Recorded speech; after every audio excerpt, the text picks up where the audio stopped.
It's been a long day, but you're coming towards the end of it. And now we are getting to the part where we are now talking about the staff that we hire at the workplace for those who are in business. And for those who are in the banking industry, because we are 50, they are SMEs, 50 are from the banking industry. I know that you also get very, very concerned when we bring our loan application forms, and there is a part where you have to tell me whether I have engaged a number of staff, whether if I have any, how many are they, probably what are their backgrounds, that happens. So I know you're very, very keen about that. And what does this session deal with? We have one, managing the staffing needs. We've all agreed that we have staff, even if you don't have any staff, for those who are starting, because like we said yesterday, taking you back, we want to start the person who is starting a business right from the roots up to the time the tree has sprouted, has heavy roots, has many leaves. So we want to start them from down there. So even if they have not yet recruited staff, time will come when they'll have at least 1 or 2, eventually 10, eventually 20. How many members of staff do you have? 3. You have 3. And where do you see yourself 2 years to come? Don't count, we said yesterday, don't count 2017. Where do you see yourself? Are you, sorry? Having like 5, eventually 10. That's where we are. Any other person? There was somebody who was seated at the back yesterday. They are not here today. It's okay. Anyone else who is in business? Your neighbor? Conrad. Oh, Conrad is, Conrad? Yes. You are in, is it, did you say? Creative design. Creative design, that's the word I'm looking for. I believe you're not the only one. Sometimes you seek help, eh? I am what I call the principal consultant. You're the principal consultant. Yes. So I have 2 guys Mm-hmm. who come on and off. On an on and off basis, depending on the work. Yes. So at any one time, at least you are 3. Yes. If you are to count the number of times, probably when you have the 2 on board, you are 3. So you're looking at between 0 and 3. That's good. So you still have to manage those needs. Then we are going to look at the staff recruitment process, which is what we will start with. We'll first see where we start. Where should we start? Where should we start and where should we end with this process? And what is it that is very, very crucial for us? Then you're going to see how to motivate, reward, and develop the staff that we have. In order to be able to keep them, we have to keep them motivated, we have to keep rewarding them, and develop them so that they are not where they started, so that also they feel, they are not looking east, west, left, right, center for any other job. So we've got to keep them, and that is how we do it. Then we evaluate their performance. How do we evaluate their performance? Are they worth keeping for the business, or should we kick them out and do without them? Do we need to change them? So we keep evaluating their performance. We're also going to look at the regulations for the SME. This is very important. And lastly, human planning, training, and staff development. This is very related with managing staffing needs. So we are going to handle those 2 together. So that's what it's about, and that's the overview. It helps the entrepreneur to be able to manage the staff that they have. We are looking at the issues to do with recruitment, motivation, development, and what is this all geared to? Why should we deal with all those things that you have seen, those 6 items, to keep staff turnover in check? Like we've said, you don't want someone moving from this company to the other in search of satisfaction. So you keep them, you maintain them, you retain them. Then enhancing their performance. If today, by evaluating how they are performing, you'll be able to guide them on how probably they perform better.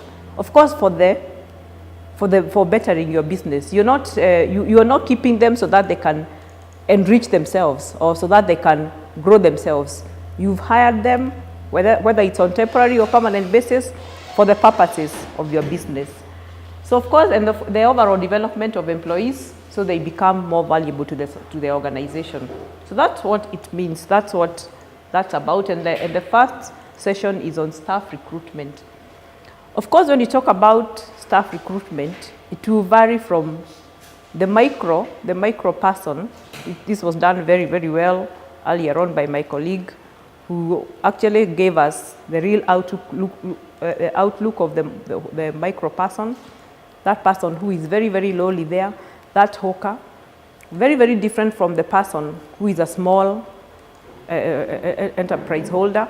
And then we also have those who are medium enterprise holders. So we are saying that the recruitment by the micro and the recruitment by the person who is a medium holder, the SME, will not be the same. So you'll find that this will vary, but all for the purposes of serving the needs of the business. So the end of the session should demonstrate an understanding of the process of their staff recruitment process. This is what this session is about. And what are we asking ourselves? As we think about the process of the staff recruitment process, we take our minds back and ask ourselves whether we've been able to hire a person. How many times did you feel that you hired someone who did very, very well? Then you ask yourself, do you feel that the employees that you have had are okay or do not require some significant micromanaging? Are you comfortable? Can you say that I know that so-and-so is taking charge of the business? I don't have to really call and find out how they are. I don't have to send people to find out how they are doing. So this is what you're asking yourself, even as you think about the process. Then you ask yourself, what is your current process for finding and getting great talent? And even as you're asking yourself this question, even as you look at where you are or what you have done in the past, where do you want to be in future? So you're taking stock of what process you have had in the past or how you have hired employees in the past, and asking yourself whether that is going to take your business where you want to go. And if that is the current, even if you are happy, is it working for your business? Has it made it better? Or are you just counting the expenses as you're paying these members of staff? Then of course, finding and hiring the right people is a tough assignment. It's not easy for anybody. So you're going to see how to attract and hire the right people, which is staff. And you are saying, even if you are an expert, even if you're the best, you still need to keep hiring, because as your business grows, the needs get more. And as the business grows, of course, the needs will mean that you include more staff. And you'll find that how you hired yesterday is not maybe how you will hire tomorrow. So you're taking stock of where you are. And no matter how talented and skilled you are, you may still need, your business will still keep improving these needs. We may not stop where we are. And what does it mean? What does that mean for the business? It means, of course, attracting as many people as you can. And this is what you're now going to, when it comes to the process, this is what you're going to see, how to attract as many people as possible, narrowing the funnel downwards so that you get the right person for the right job. And of course, even after getting the right person for the right job, finding out, measuring their progress, measuring their performance in order to see whether you'll keep that person in the organization or you'll keep improving the process. As you are doing this process, we go back to the role play.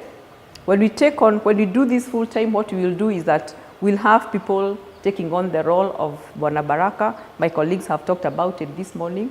Bwana Baraka is the expert. Binti Bidi is the person who is being held.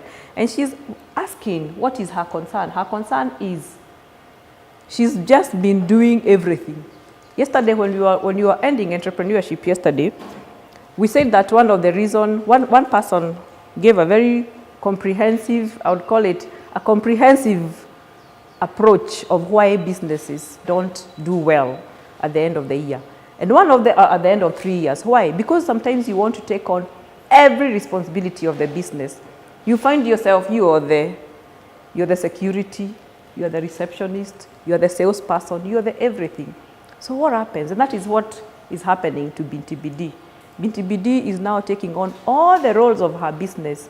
And that could be, her concern is that could be limiting her business in respect to growth. So that is why she goes to approach Bwana Baraka to tell him so that Bwana Baraka can mentor her on this area. How come Bwana Baraka is able to hire staff and keep them? How come he hires people with ease? And that is now what she wants to know, so that she can be able to hire the right people for her business, and so that her hands don't have to be full at all times, and also so that she can take care of her health. So that is what we will do for a start. Then she has been told that it is not easy. Mr. Bwana Baraka does not tell her it is easy, and that is what we are saying this afternoon, that it is not easy to be able to come up with something that is a process that is very, very easy, and at the same time valuable for the business. Because you may have a process that is very, very easy. You may have a process that in no time you have been able to get the right staff for the business. But how long do you keep those people? Is it working for your business? So that is the main thing. So she's taken through that, and then she's taken now the answer to Binti BD is now the process of hiring the right people. And what do we say? Peter Drucker once said that 33% of hires are the right ones. Only 33%. How about 77%? You ask yourself, how about 77%? So 33%. And you know, if you reflect on those who have been in business, Conrad and Alfred, is it Alfred? The name has been hidden. It's Alfred, yeah. Alfred. When you hire the first person, the very first person in your organization, did it look so easy? Did you keep them? How long did it take for you to see that they are the right people? Maybe you can take us through that, because we want to see whether Peter Drucker was right when he said that 33% of hires only 33% are the right ones. Is it to say that you are so blinded when we hire people? Is it to say that these people are initially the right hires, and then eventually they don't become the right people for the business? Share for us very, very briefly. Conrad, I'll also come to you. You tell us, when you are hiring the first time, or how has your experience been in getting staff on board? Okay, my experience is hiring and getting the right people is not easy. Mm-hmm. It's a tough one. Yes. Because when you're hiring, especially the business owner, you want a person who has the same passion as yourself. Same interest as yourself. Yes. You need to share that interest and that passion. Mm. But it is not easy to get that one. Sometimes you get a person, you see they have that potential of having that interest and that passion. Mm-hmm. But in due course, that passion and that interest disappears. Yes. They get the comfort because they're giving them salary, Mm-hmm. and they forget. Yes. So you end up going back to the drawing board and looking for a person to work with. So Mm-hmm. it is not easy. It is not easy. With the experience that you've had, how has it been with the three that you have? Okay, again, it requires one to be a tough person, Mm-hmm. because you have your focus and your mission. You have to keep reminding these people what you need Yes. and what the company needs. Yes. And you have to remind them that sometimes it might look from the post like a threat, but it is not, because you need productivity Mm. that requires that these people must produce for you to be able to overcome your challenges and also be able to manage Yes. them and pay them well. Yes. If there is no productivity, then it means you will struggle to pay them as well. Yes. So you have to strike that balance. And they have to also see that they have to share your vision that this business has to stand in order for me to have a salary, not only today but tomorrow. So, and you say you are agreeing what Peter Drucker said, that sometimes. Sure. Because you give somebody that actually sometimes in business is the kind of job that sometimes is very difficult. Mm-hmm. In the sense that you hire staff, you want to trust them to do what you want them to do. Mm-hmm. But sometimes they are not doing that. They want to do their own things. Yes. And that is where now brings the difference. Mm-hmm. Because you want this direction, but they are doing that 1, 2, 3, 4 months. Yes. Sooner or later, you realize they have taken another direction. They have taken another. They become so used to the business. Yes. And they see like the business need them so much. So that qualifies that initially they may have looked very good, Yes. but they end up not being the right hires. Great. We'll still keep looking at that. Conrad, how has it been for you? Okay, again, the issue of hiring people comes with growth. Yes. Most of the time you find that whatever is on your plate is so much that you can't handle it alone. Yes. So at some point when the economy was doing well, I had hired 2 people. Mm-hmm. And let me say they were not bad. They fell within the 33%. Mm-hmm. But of course now as an entrepreneur, there's some things that you are not prepared Yes. for. Yes. And in the course of doing work, one of my employees actually passed away. He died. Those are things that I had not been prepared for in any way. Yes. And then the other guy got a better opportunity somewhere and left. So again, I was left alone and I had to fill The gap that. yeah, Mm-hmm. that I left by these 2 guys. Mm-hmm. Now the people who came on board were a different ballgame. They were not within the 33%. They were the 77. They were in the 77%. Mm-hmm. Mm-hmm. First of all, because I'm a sole proprietor, they came in and for some reason thought that we were peers, we were equals in terms of now it's a partnership. And to a point of where now business coming in, they will challenge elsewhere for their own. Wow. Mm-hmm. And you'd get to know.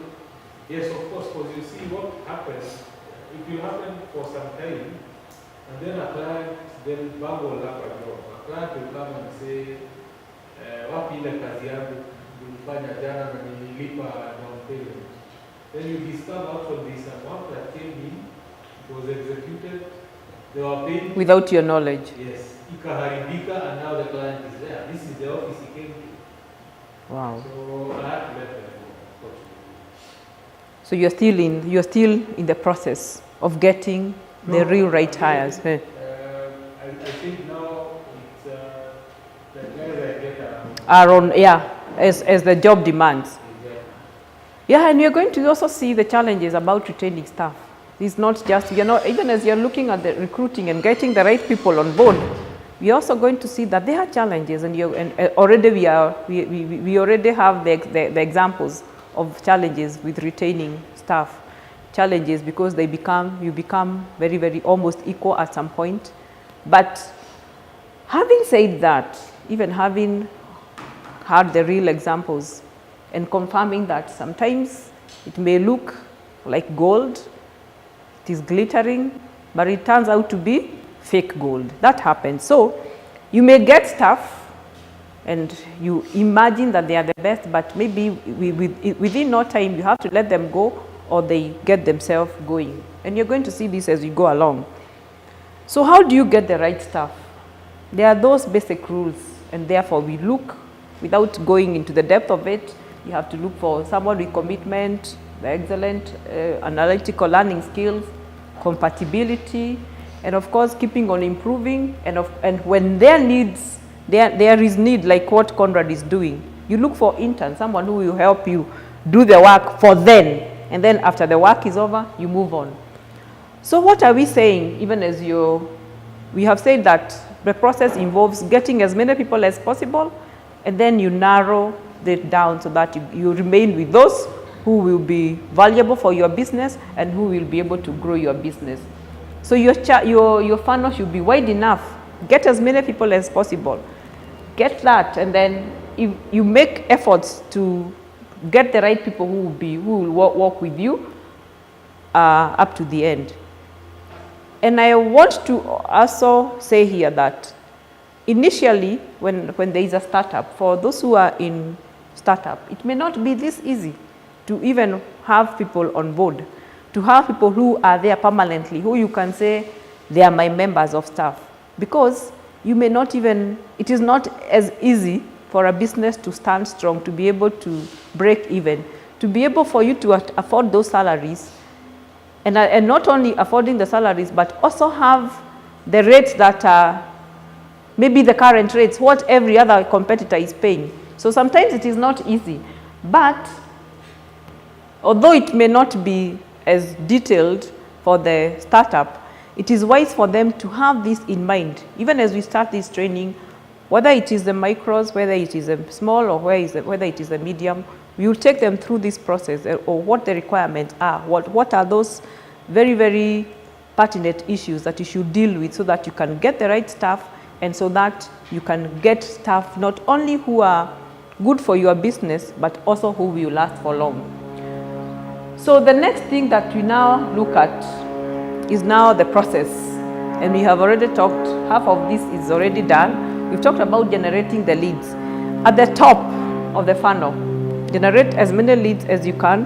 Where can I get people who I'm now going to sieve, so that at the end of the funnel, there are those who will work with me. Get as many people as possible at the top of the funnel. Create an ideal candidate profile, because you're the person who is hiring. So you're the one who knows the kind of person you're looking for. Get something that is ideal, so that even as you're getting these leads, let's say, for example, you're using the internet, let it be very, very clear what you are looking for. What does this person have to have? What kind of qualifications, what kind of character traits are you looking for? Then, of course, having gotten that, then you qualify the leads. You have now the leads, you have, they are clear what you are looking for. Qualify these leads. And when you get, let's say, for example, you're looking for, maybe you want to fill 5 positions. You will get as many, probably as many as, say, 1,000. From those 1,000, then you now narrow down, qualify them. There are those who will want to work with you, but probably there are some certain requirements that they are not meeting. So now you are narrowing the funnel by qualifying these leads. Now, when you qualify the leads, you may be left with probably about 20, say, for example, from 1,000. So it is real work, for you to screen, from 1,000 to remain with 20. And of course, after getting the 20, then you interview. That's the fourth step is now the interview process. And after you interview the process, you know what you are looking for. Of course, this requires sometimes probably a whole day. And as you are doing this, you're going to model a real interview session in the classes. We have a real interview where now people come in, they are asked questions, and we have a role, or we have a model of probably they are looking to fill a sales role. So what are the things you look for? This is how you're going to do it. Then you take them through checking of references to find out, are they telling the truth? What is behind the scenes? Then, of course, after you have checked the references out of those that you have interviewed, maybe you are left with about, if you're looking for 2, you now have your 2 or 3. Then you offer them and you hire. When you're hiring, of course, there are those requirements. What should you discuss with these people? Taking them through that process. And after hiring, that doesn't stop. You evaluate. We have seen that, what Peter Drucker said, that 33% are the right hires. You may be going through all this, but the person you have taken is not the right person. So that's why this process is very, very important, and it should be followed at whatever point. And what are the tips? What are the tips of hiring getting the right funnels, or getting the right staff? First, have the most effective and the least expensive. The process of getting this process, as you can see, it is not, of course, it is time consuming. It also can become expensive. At generating leads, there's an expense. At creating the profile, there is an expense. Qualifying is also a process. Maybe you're not even doing it alone. There are companies that when they are hiring people, they even get people on board to screen those applications, go to the depth of it. Then the process of interviewing is also time consuming. It also consumes money, checking for references. All these are. So what you're saying is that use the most effective, and the least expensive. Most effective, but least expensive. Use behavioral interviewing techniques. This is deep, and you're not going to go into it. And sometimes also knowing that people seldom change beyond 25. How someone walks in when you're interviewing them, how they are, what you get about that person. Sometimes they will not change. If they are a liar, if they lie to you, you know, what do we call that lying? Lying with your black, is there? What do you call lying with? Between the teeth, eh? I didn't hear it well. That lying between the teeth, or how else do we put that lying? There are people who will lie and, you know, with dry eyes, yeah, without even blinking. Yeah, if someone is a liar, they are not going to change. So that is something to take note of. So even as you're doing the behavioral interview, what you see of that person, if they are very, very sly, they are going to be sly probably until maybe after 50 they'll start slowing down. I don't know. So people seldom change beyond 25. Then of course, do periodic reviews. We've seen that this point of evaluating will not be a one-day process or a one-month process. So of course, as a founder, and especially when you are starting, and not let me not say it's when you are starting, no. For Conrad especially and Alfred, stay as close to the hiring process as possible. Even when you become big and you can have a big department, a human resource department with computers and everything, please stay close to that. It is very, very important for you because only you knows what you want your business to be. You may hire people, like you've already shared, people who will come and fake that they are really with you, but they don't remain with you for long. So stay close, screen hard as much as you can, fire early. If someone does not need you, screen as hard as you can, even when you're evaluating, so that if they are they are not the 33%, get them going until you get the right people. And when you have, maybe there are also times when you have these people who you really want to headhunt for someone who is maybe the best in the industry. Do it very, very cautiously. Alfred, have you ever had to headhunt? Yes. On the same note, I want also to say number 5 on the hiring process. Mm-hmm. The checking of reference. My goodness, that one is a headache to people who are employed. Mm-hmm. Because most of the cases is that you're not getting the correct references. Mm-hmm. Today, I know I'm going for an interview. Mm-hmm. So I tell Domo, Mm-hmm. please, I've put you as my Reference, yeah. Please give me the best picture you can. Mm. So And what as Alfred I'll get from Domo mm-hmm. is the best picture of Yes. this person. Yes. While on the other side, Mm-hmm. is the worst of all. So it is a crazy thing. Faking it until you make it, eh? Yes. It's tough. It's They are very not tough. honest. There is, I had a personal experience with a reference on Zoom. I was doing some work for a German program. So I was coordinating project officers. So my report was coming from there. So sometimes they could really delay me. And most of my reports used to get Zoom late. But he needs to understand that it's because of the officer. One time I got I'm working with someone else, so I went for reference for him. He said, oh, why not? In any case, I was doing something for him. But what he did, I will never forget. Because he wrote me a good reference. Very factual. He done this. The last sentence. He submits reports in it. Sometimes he shared with me, written. I don't know what to say. But it was this honest thing. But I think he has said right. As much as, so we are not that bright when we are writing references. Yeah. I can share with you this. I'll never forget that. I still got the book by heart. But his reference has started remaining for him. And not everyone is as good as that Mzungu. Well, very honest.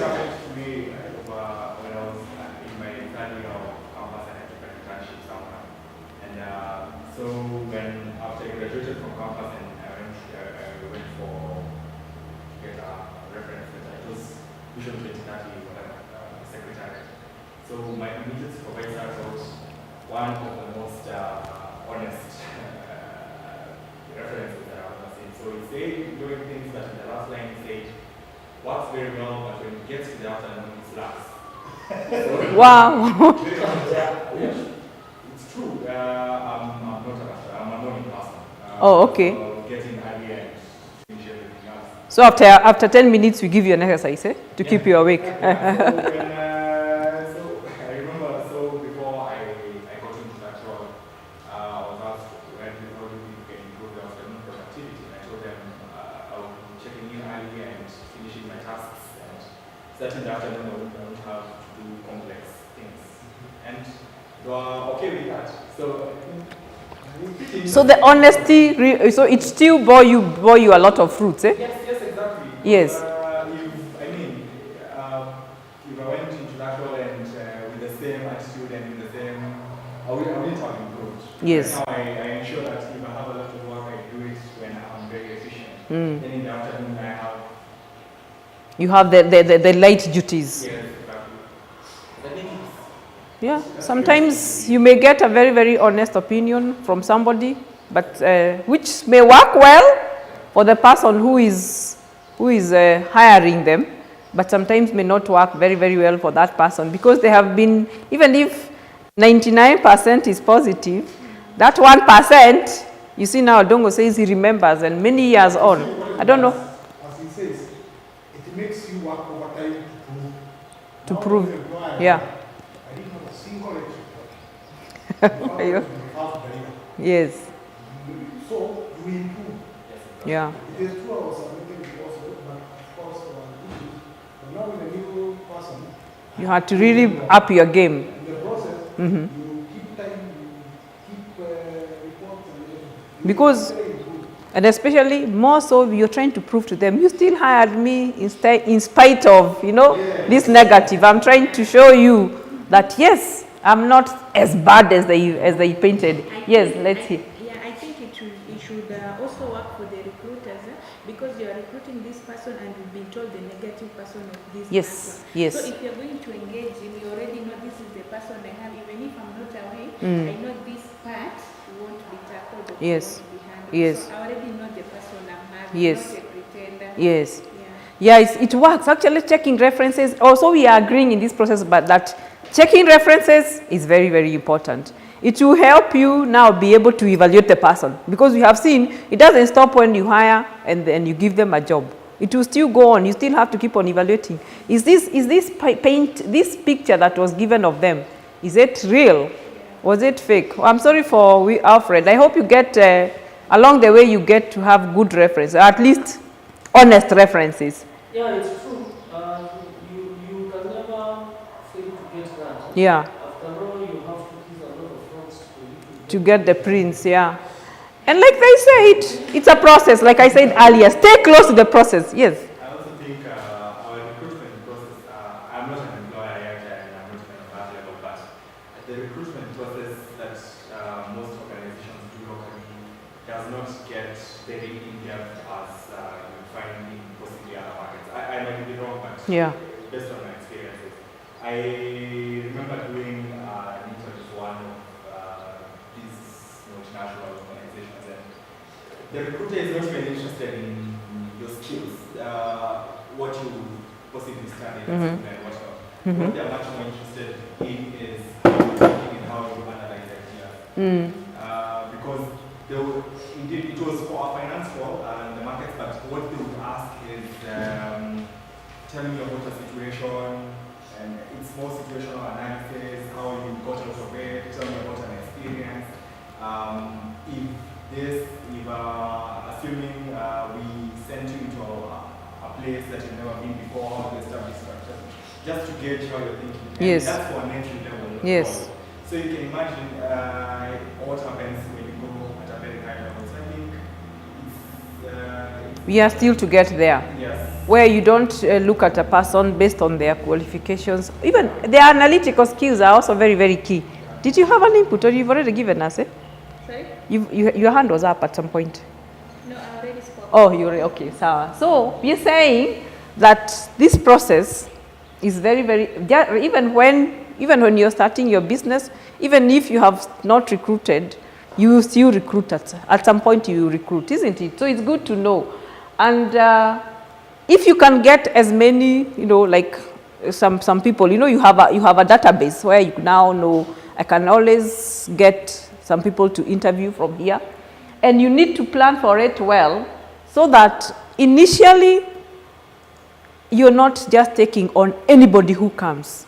That is what happens when you just start. And correct me if I'm wrong, Conrad and Albert. Sometimes you may just have to take the person who comes, the person who will actually take, will not maybe ask more from you, isn't it? Because you're trying them out, you're still not there, you are still not stable as a business. So it needs to be very, very well planned, so that even as you are working with this person, probably you start them on a low scale, then eventually you increase the sale. You are working with one person who will last with you.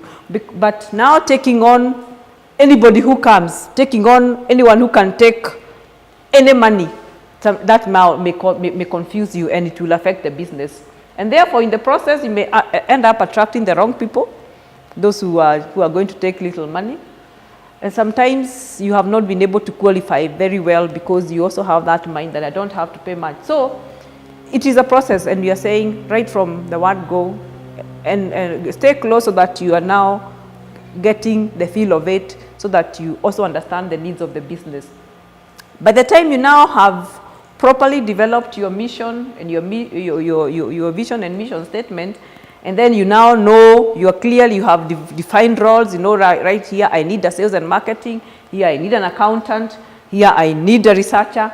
Now you start now getting more and more experience. You're hiring people who will be able to even play double role, people who can be called upon, people who are also very flexible.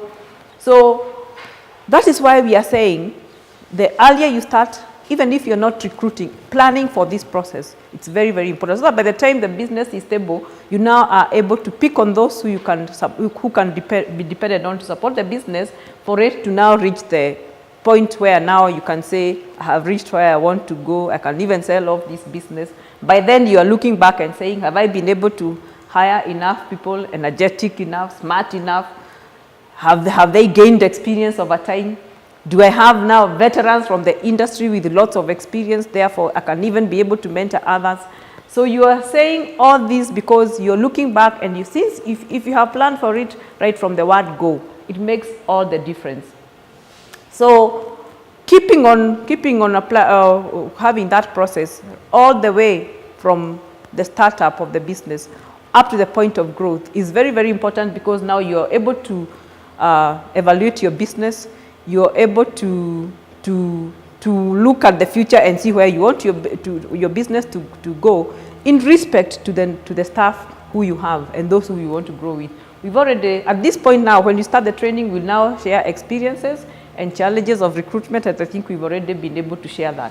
So as this session ends, what we will do is now looking back with those who we train. You look back at the need for a hiring funnel, what your experiences have been, what do you think? Because these self-reflection questions are meant to take you back to, as I started, I didn't know anything about the process. Where am I at? Now I know what the process is. Why should the entrepreneurs apply all those things that they do at the stage? What are the tips for effective hiring funnels? How do we start in order? And this now takes you back to what you have learned. So that is how we end that session. And take you now to the session where we talk about motivating, managing, rewarding, and developing staff. We've said that if you don't take care of our staff, the competition will be waiting for them. They'll also give us a blackout, if in terms of how they perform. So you're better off keeping them motivated, keeping them developed, so that you can stay with them. And in this session now, what we look at is we are telling ourselves that we should be able to demonstrate the required skills of motivation, management, evaluation, and development of staff in order to keep with them. And there, as we start this, now we ask ourselves, why motivation? Why do we need people motivated? And if they need motivation, how are you able to pick out from the number of staff that you have? or even looking back at you yourself, for those who are SMEs and they have been employed, what were those symptoms that probably made your seniors be able to see that this person is not highly motivated or they require some development? What are these symptoms and how do you deal with them? And this is now where we start, and before we even go to how we motivate staff, we look back and see that there are challenges. There are challenges, there are real challenges in retention of staff. What is it? Why, how do we deal with motivating staff? What are these challenges? And this can be this can be a topic that we can talk about. We can talk about maybe for a whole 20 minutes. There is so much that we can say. Why is it a critical issue? Why is keeping staff a critical issue? Why do employers always try to get the best and they can't? Why is recruitment so expensive? Why does having the right staff play a critical role in keeping your business running? Why is it that you can be able to detect symptoms of a less motivated person?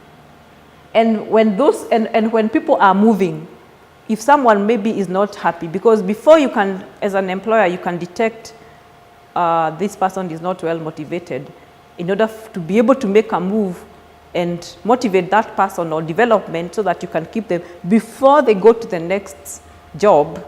Because there are those people, we'll agree that there are people who are never meant to be in one station. True or not? There are people who enjoy moving jobs. Not maybe because they are not workers, but they just enjoy. Oh, there's this new company, let me move there. But but you as a person who has this very, very key staff in your organization, who would really have taken your organization very far, but you've not been able to tap from them why they have left. Some people don't even say when they are leaving. Some people, or they'll make it, maybe they'll sugarcoat it. They will sugarcoat it that, oh, there has been this, I'm going back to school. There are people who sugarcoat why they are leaving. They will not tell you the real truth. Why do they not say the real truth? Going back to the issue of Alfred and the issue of Dongo. Why do they not say the real truth? Because they want to tell you something that, if I tell you I'm going back to school and I really need to be in my books 24 hours, you will not imagine that I have a problem lying underneath, and maybe that problem is you. Because I want you tomorrow to give a good reference of me, isn't it? So I'll lie to you where I'm going. But yes. And also they can lie because they're not sure the place they are going. Yes. Yes, yeah. They say never cross, what do they say? Never burn your bridges. You may use the same bridge going back to the other side of the river. So sometimes people will not say the truth. But how many employees are courageous enough to tell their employer, I'm leaving you because of A, B, C, D? But there are people who, very, very few, isn't it?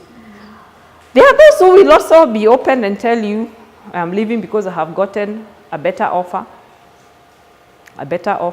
And maybe if the issue of the offer is if it is the real is the only issue, then there are employers who will top up, isn't it? I don't want you to go. You're getting 2 times. I'll give you that. Although that would be very nice for anyone to get 2 times what you're getting today. But what are we saying? Yeah, what are we saying? There are people who lie. But normally that is not the case. That is? That is not the case. Yeah. Normally. People have their own issues. Mm-hmm. They still want, and as you have said, there are people who don't like staying somewhere for some time. They don't want to gain the experience. I mean, 1, 2, 3 months, they want to go. They are tired. I mean, they are not patient. They are not resilient. They want to move this, they go there, they experience. I've had one staff one time, he wanted to move, but I said, okay, move as you wish. But then where she was going, it was even bad, so she wanted to come back. Now, how do you? It's tough. So sometimes I usually say, like myself, when I decided to leave, I called a meeting on my boss. including his colleague and the rest. And I told them I'm moving because of 1, 2, 3. I don't want to be employed anymore. I want to start my own business. Wow. And let me tell you, from that point, I created a relationship that has never been broken up to today. Very powerful. Yes, because they know what I'm doing. I wouldn't be afraid to say they also supported me, because when I have an order, I don't have money, I go to them and they give me bits and I go and sell. That is good. So it's just that people don't want to create these rapport. They are important. You might think they are not, but they are very important as you grow. Yes. Yes. True. Those references sometimes are very, very good. And what you're saying here, I wish you can say the truth.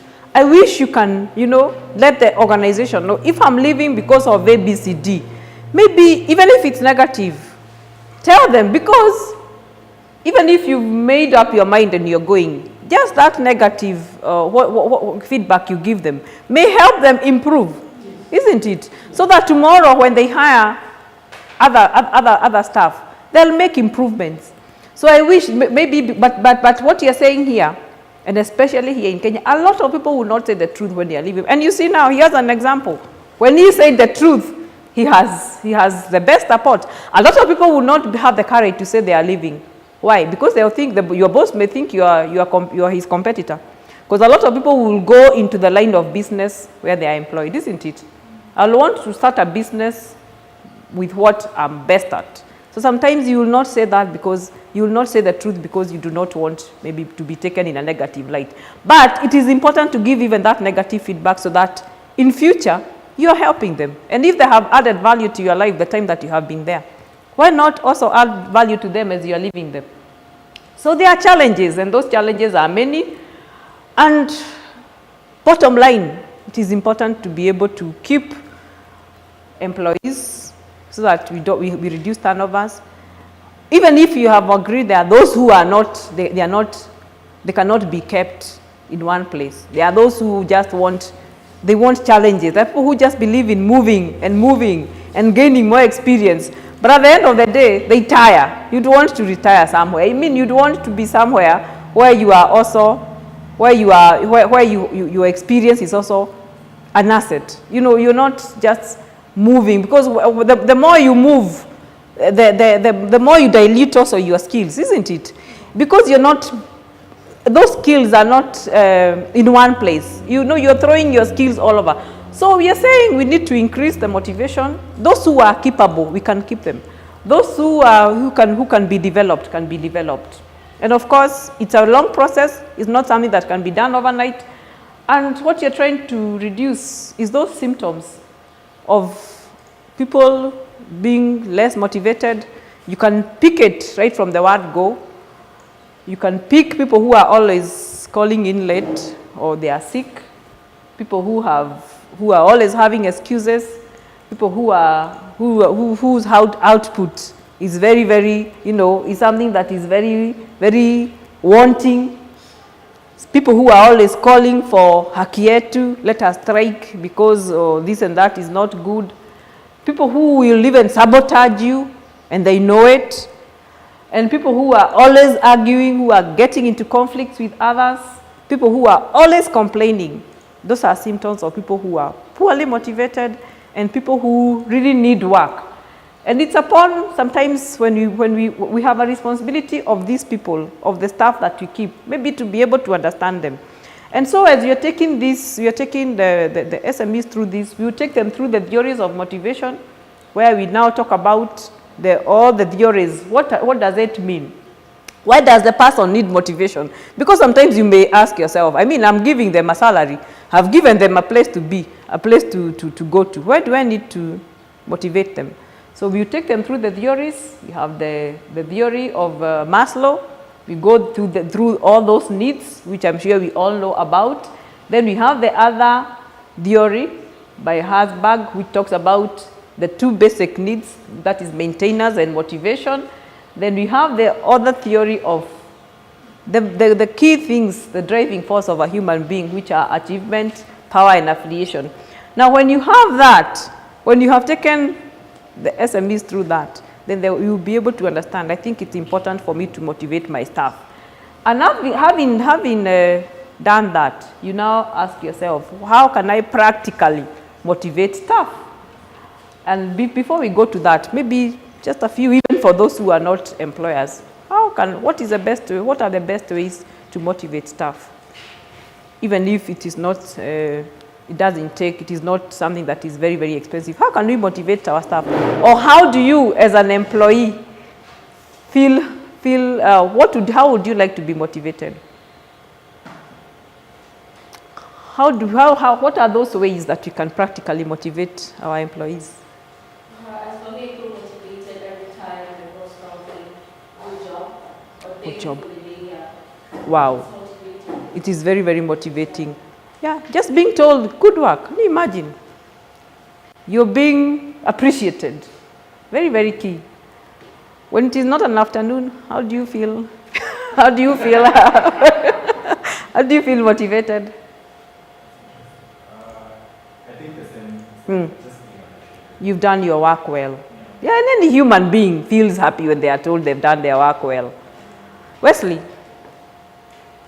think recognition is the most important. Mm-hmm. If we are a team and one is performing, Yes. and it's good to recognize the performer. Mm.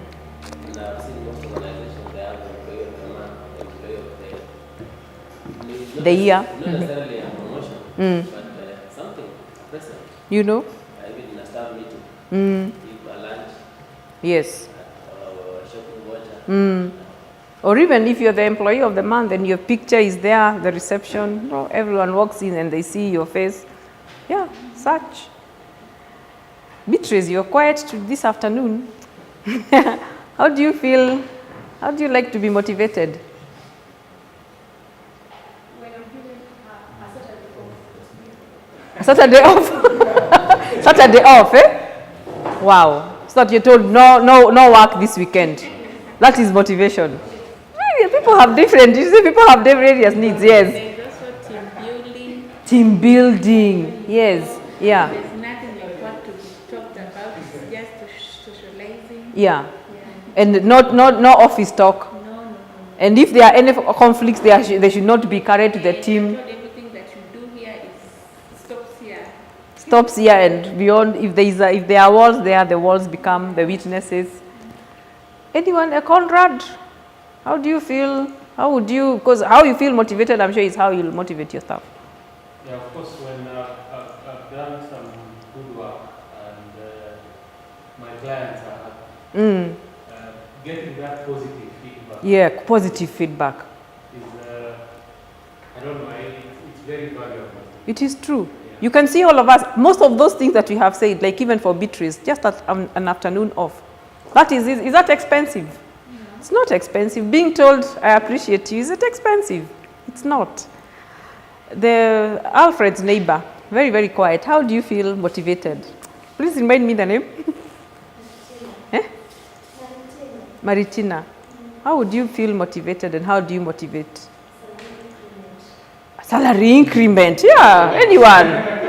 Or Christmas shopping, the vouchers, isn't it? Those ones now come after the positive affirmation, the appreciation, we have all contributed, how we feel motivated. And anyone else, everyone telling you something positive. And I'm sure Conrad and Alfred, when you treat your clients well, and maybe one of the days you come and find a bouquet of flowers or a card to tell you thank you, you feel nice, eh? Yeah, you feel nice. Or maybe a surprise, they did not expect lunch. Yeah. You place two pizzas on the Mm-hmm. Yeah, They are just, happy. yeah. And then from there, when you start seeing in front of, that is now you start realizing, what I'm doing is, Definitely. it is Yeah. good and it is touching people's lives. Yes. And you're doing a good job. Yeah. By the way, when I was working, my former company where I was employed, my motivation was because the agreement was when we start, actually I started that company in 2006, where my boss employed me. My motivation was one, because he was also employed somewhere else. My motivation was that when it will come to the issue of registration and shareholding, I will have a shareholding. So, you know, I worked like a donkey. Yeah? Like you really work To get the shareholding, yeah. but to some extent, I was demotivated when I realized this was not done. And that is now I started thinking on my process and my way out. Yes, yeah. But before then, I could tell you my sales were doing alone. I could put 2 million every month. Constant. Because I knew what I was doing, I knew what I wanted, and the motivation was there. Yes. But I think You felt demotivated. Can you see? I said the 2 million I could translate to myself. To your own. Why not? So it's about the small things, keeping our words. Small, little, yeah. Just appreciate, say, thank you, you're doing a good job. But as well, accept criticism. If you're not doing it well, please, when I say you're not doing it, accept it. Accept it. It is true. Yeah. Because it should be on equal measure. Yes. Good to know whether the positive and the negative. And you're seeing practically motivating. Sometimes it's about, we sometimes as employers, do you keep your word to your employees? How do you manage them? Are you always micromanaging them? Are you using binoculars to find out what they are doing and where they are at any one time?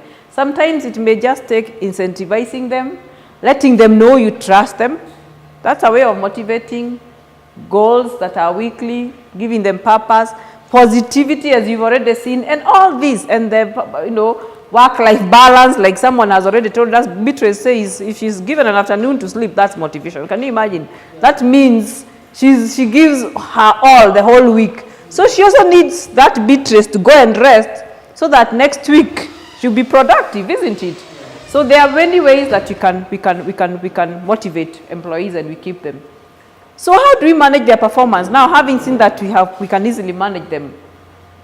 How do we manage their performance? And you're just going to go, there are 10 steps, and you're not going to go into the detail of them, because first you reach an agreement on what you expect of them. That way now, you are in agreement. You have agreed. Secondly, give them goals, like we've already seen. Thirdly, decide what you will measure. You've already given them the goals, what will you measure? If you will measure, how will you measure it? Thirdly, the sixth thing now is give the regular performance, recording each performance, setting goals for the coming week, for the coming year, for the coming month, measuring your business progress, and lastly, repeating this process over and over. So here you are both involved. It's not it's not a one person. It's not a binoculars checking. You're doing it together and you've already agreed. Another comprehensive approach is, of course, finding out the internal culture and processes, the financials. So we are not going to do the illustration in the interest of time, but ideally we are saying it is important to take care of our employees in order to be able to keep them, in order to be able to have lesser staff turnover, which is not good for our business. And rewarding them, the same thing as developing them, will keep them longer. So why do we develop them? Why should we develop employees? Of course, to keep them engaged, to increase the probability that they will remain in the organization, and also to build them. I mean, if you are made better, you will also grow. And the employers are also happy when they see their own develop. They also feel happy when they know that that person has left better than they were when they came.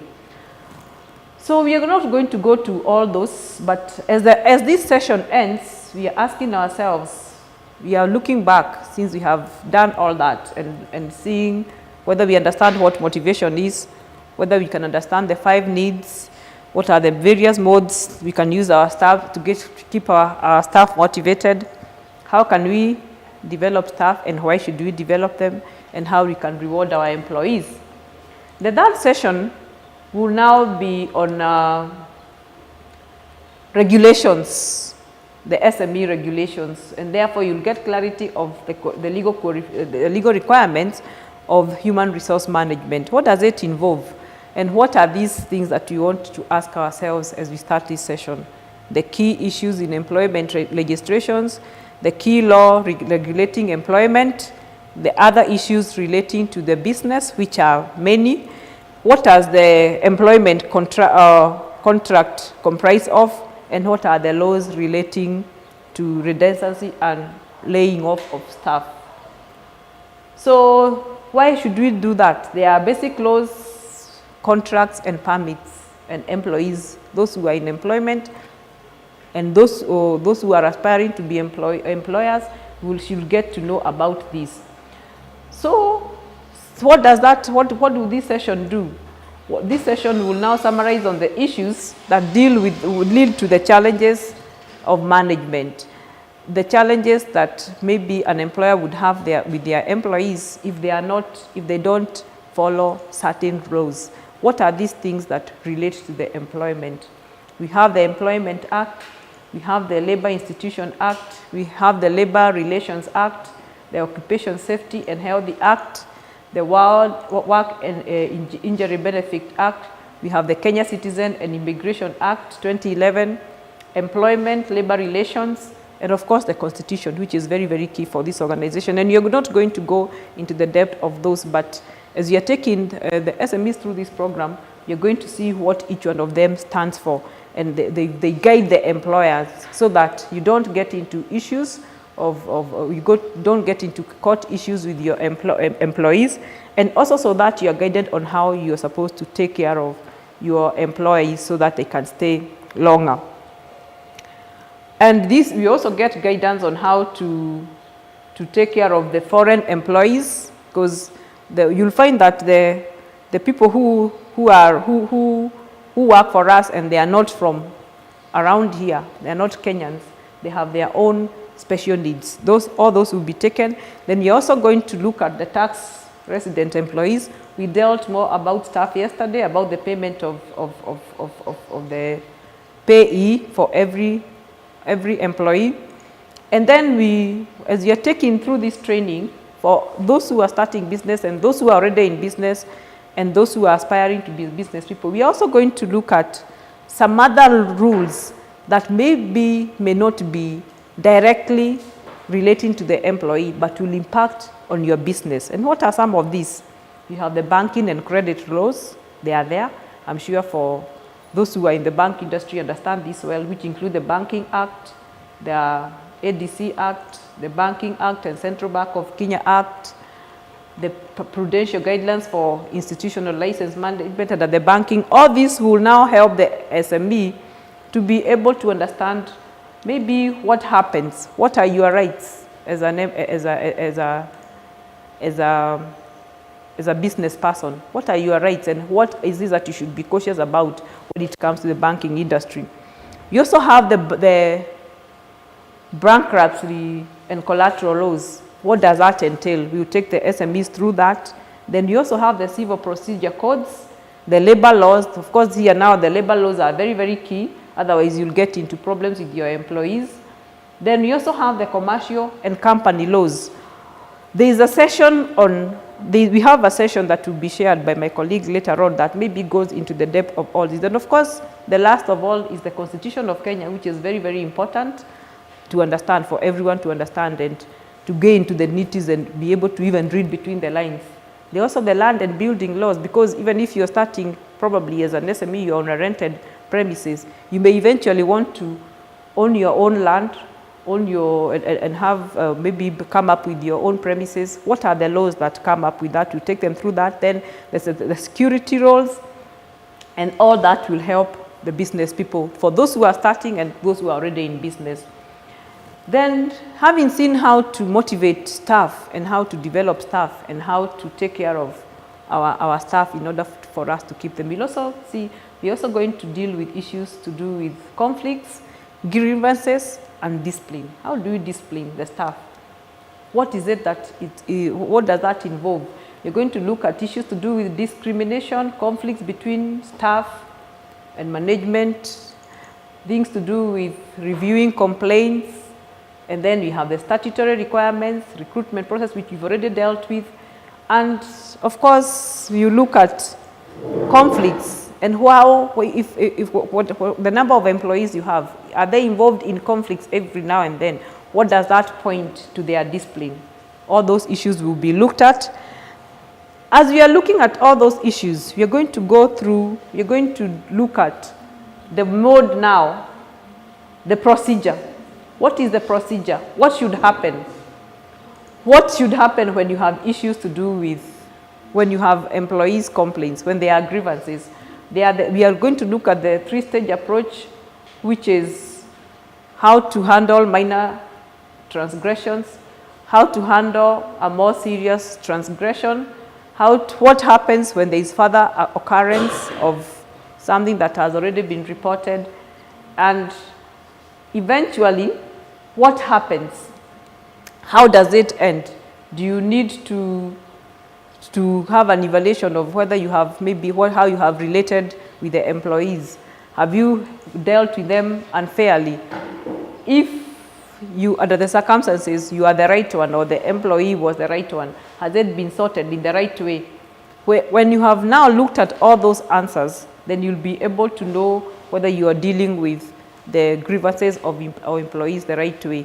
So that three-stage approach is very, very key, because discipline issues are there. There will always, things to do with grievances, things to do with disciplines. These are things that will happen every now and then with employees. And what are these issues that employees complain about? What are the grievances, the common ones? We have things to do with pay, terms of employment, working conditions, treatment by seniors, sometimes the supervisors, and many others.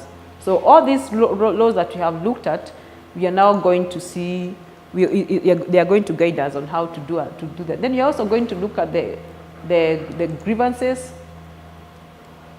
The grievances, there are three stages. What should happen when there is, maybe something is reported, it is brought to the attention of someone who is, if someone you have employed and you have probably, you have a supervisor or a manager, what is the process? What is the ideal process? The step one is, of course, when the complaint is brought, what happens?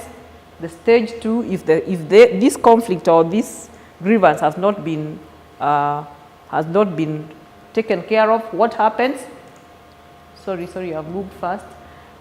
The stage two, after now, when the grievance has been brought, has it been sorted in the right way? If not, what is the next step that should be taken? If still the second issue has not been successful, what happens? Whose attention should it be brought? Do we have to go to court, or what happens? You know, all those are issues that you bring, that will be brought when you're dealing with employee discipline issues. At this point, as we are taking the SMEs through this, we'll now have a brainstorm session where we now bring out these issues, whether you have had grievances with our employees, how did you deal with these grievances? Did you encounter challenges, or have you encountered challenges? And if you have encountered challenges, how have you been able to overcome those challenges? So that will now take us to the reflection, the last point as we end the session of now, what are these laws applying to the SMEs? Remember, we have talked about those ones directly related to the employment, you know, the people that you have employed. You also have those others that are outside the employment, like the banking, the bankruptcy, the commercial laws, and then lastly, we ask ourselves, how do we deal with staff discipline and difference and grievances? So that reflection now, you know, you are able to make reflections, and then you move to the next thing, which is now managing the needs of the organization. About a bit of it we've already looked at it in respect to recruitment, in respect to management of staff, in respect to handling differences. But in this session, you're demonstrating an understanding of the organization staffing needs, the requirements of our workplace, measures to put in place, and the need to train and develop staff, which is some of them we've already dealt with them. How can the business find the required skills? This one is not, it's something that we did yesterday, but we find it is still useful in human resource management. And then what are the practical business skills that are required and the measures to put in place? So we are looking at some of the basic things that an employer has to put in place. When you're employing, when you have people that you have brought on board, what is it that you need from them? We have seen the recruitment process, and you have seen that you have now, there's a point at which you have engaged staff. How do you engage them? What does engaging means? It means, of course, writing contracts for them. What does that contract compose of? And that is what that will deal with. Then we have other requirements. What are these things that you still agree with your employees? You have given them a contract, but what are those things that you agree? What are the terms of termination? What is the period? Are you giving them a contract? Are they permanent? Are they on probation? All those things are brought out in the while engaged. And you're not going to go through these. These are things we shared yesterday. But we are asking ourselves how you have a process in place that will help you be able to identify these needs. Remember yesterday when you were doing entrepreneurship, we talked about the entrepreneur having those basic skills that are very, very useful for the business to be able to break even and be able to grow. And there are those we said are very, very basic. But we said as the business grows, there are those skills that will not, or that will not come from the entrepreneur themselves. They will need to add on staff. So you get into, you'll have a plan in place where now you'll be able to identify the point at which you engage other people to help you achieve your business goals. So this is now what this involves, why human resource management and how it helps you acquire these skills by developing a model, defining organization dimensions, being able to come up with your own mission, vision, values, something which you keep growing and keep on working on, and of course having a performance analysis. This will now be able to help you know what you have in place, and if even not for now, the future, you'll have the staff that will be able to help your business grow. And at the end of it, the reflection questions, like has been in the other sessions, where you're asking yourself, where am I at? Are you able to move and acquire the right things that your business needs? And lastly, I don't know how much time I have, Tungu? 15 minutes. The last one is now on managing the staff resource. We have seen that you have been able to put your people together. You have been able to motivate. You have been able to motivate them. You have been able to develop them, and they are now, and the business is growing. At the end of it, remember we said there is continuity. This business, the recruitment process, the motivation process, the development process is something that does not happen overnight, and it's not something that you're going to do today and then you stop. It is a continuous process. So how do you plan for and how do you manage your staff? Because you don't just wake up one day and decide, this is how I'll manage my staff. You don't just wake up one day and decide, this is how I'll motivate my staff. It has to be something that you plan for in advance. It has to be something that you have to keep in place. There comes a time where you will now even be able, like we said earlier, when you are recruiting staff, you've got to be able to plan in advance.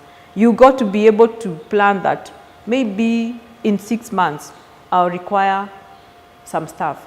That is where now you collect as much as you can so that you're able to take your funnel downwards and be able to be left with the right people. So how do you plan and manage your staff? So this is the last session which you now tell us what to demonstrate a deeper understanding of staff needs and of course managing this staff. More than the motivation, more than development. And you're saying, as a reflection, as the session starts, the entrepreneur is asking themselves why the needs, where there is a need to draw a skills profile for the business. Why do you need the planning? Why do you need to plan for the staff? What is involved in the planning process? And what is this planning process all about? It is deepening an understanding of the needs of the business in order to be able to grow the proposed business. So you're understanding and anticipating the future needs. So you're planning, you're not just planning for what you have right now, but you're planning for what we will need in future. And how do you do that? In order to, you're also seeing gaps. If you see a gap, like I've said, at some point, you want to employ someone in 6 months, you must have seen that there is a gap. How have you arrived at seeing that gap? So it now gets you a plan in place which will help you fill in that gap. So looking closely, of course, at the staff that you have and seeing that probably you have this very, very useful worker.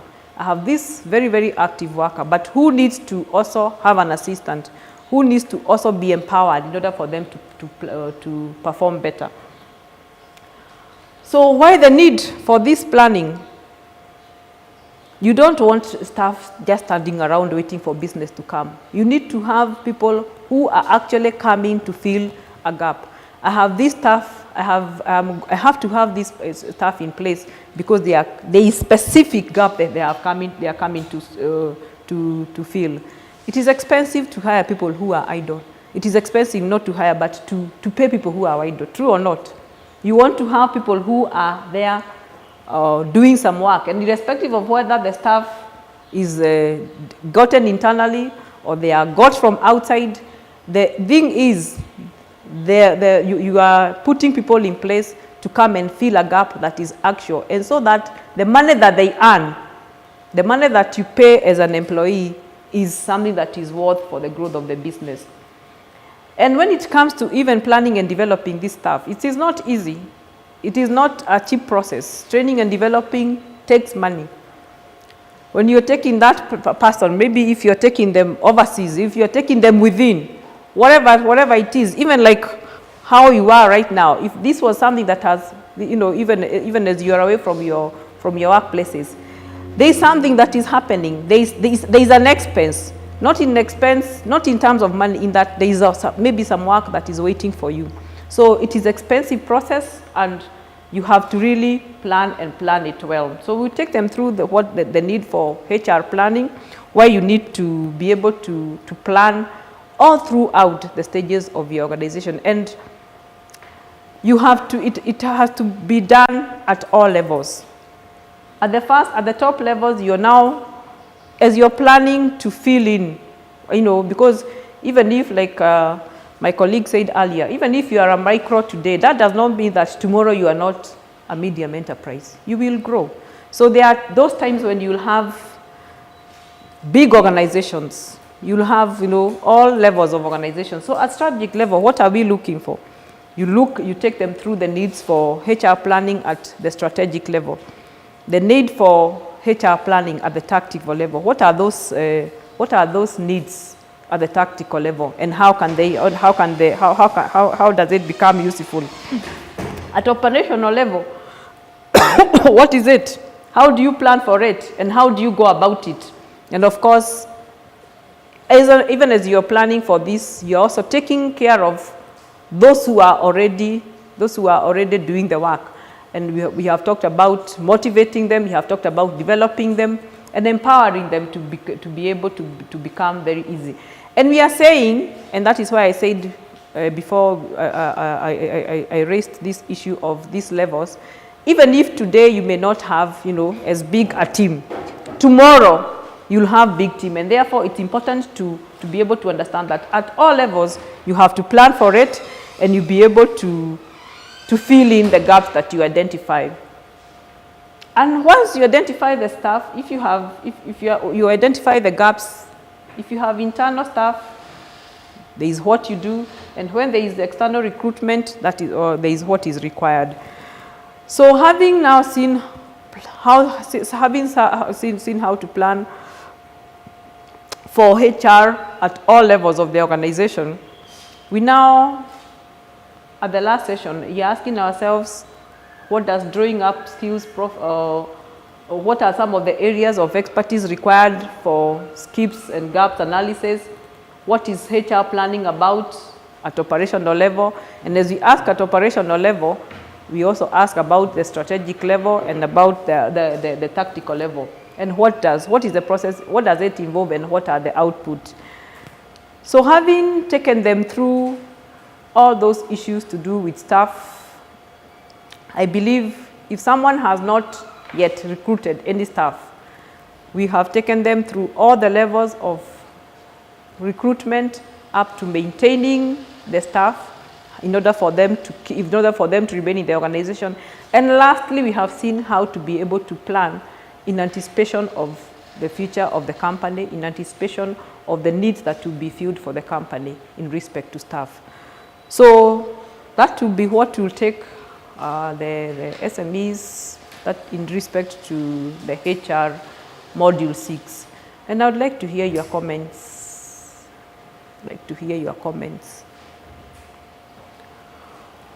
It is quite wide. Like we said, HR is quite wide, but we are looking at those issues that were brought out upon the SMEs who are related to our client KBA. What are those very, very deep needs, and how can those needs be addressed? So those are the areas that we have come up with. Any comment? Any addition you'd recommend? Maybe what I can say is one of the things that is becoming a challenge to all the companies, whether in private sector or in governmental organizations or NGOs and businesses, it's about continuity and succession. Yes. Even here ourselves, we need to ask ourselves, what are we doing to make sure that there is somebody who is following our footsteps when we are not in this enterprise Yes. is there in the future. Yes. So it is becoming a challenge, but I think we only need to start it at an earlier stage. Yes. So that as the company grows, there is that continuity. I've seen bigger companies in the businesses having those issues whereby somebody who has been dependent is gone. Then Yes. that company collapses. Yes. So those are challenges that are encountering businesses, and not even businesses alone, even personal lives. There are those issues. So I think it is something that we can also touch on. Yes. Go on succession and that kind of stuff. Where you can start mentoring people from the start, so that they can feel you can be able to fit in your shoes.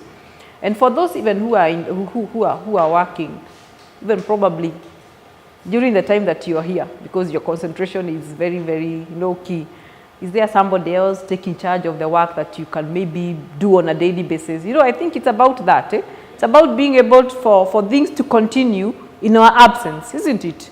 And the same with enterprises. You ask yourself, if today, God forbid, I'm not there, would my enterprise die with me? If tomorrow I'm unable to wake up because I'm unwell, what will happen to my business? I think it's about that, about continuity, isn't it? And you plan for it right from the word go. Just like you're saying, we plan for the workforce, for our business. We plan even for the future of the businesses, so that it's not only you. Like you saw when you talked about when you did the role play, the lady is unable to handle all those tasks, and that's why she's asking, how can I recruit the right people, and where do I start? Yeah, and that's the same for all of us. Any addition? Wesley, Conrad, my neighbor here. Okay, maybe. On the chat on recruitment, you can expand on induction. And training, because once somebody has been recruited, there is that gap. Yes. Somebody is not experienced in the company.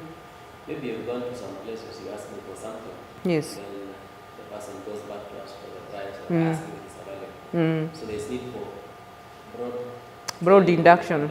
Yes. And personnel. Training of personnel. Great. I think matching the skill set to the needs of what you want. You're just getting anybody who walks in. Because you want an extra pair of hands. Yes. And that I thought was very expensive. Because now somebody you come in and you have to train them, and productivity does not necessarily go up Yes. because you have extra people. Yes. But with this, I don't know, I've looked at it differently. Yes, yes. It's like an awakening. It's awakening. Yeah. Wow, great. That's good. That's good. And I believe going forward, in 1 year or 3 months' time, you will now, when you recruit, you'll do it wisely. Yeah, you've been empowered. Mm. Any other additional I can give my colleague? Can hand it over to my colleague. Okay, thank you very much for your contribution.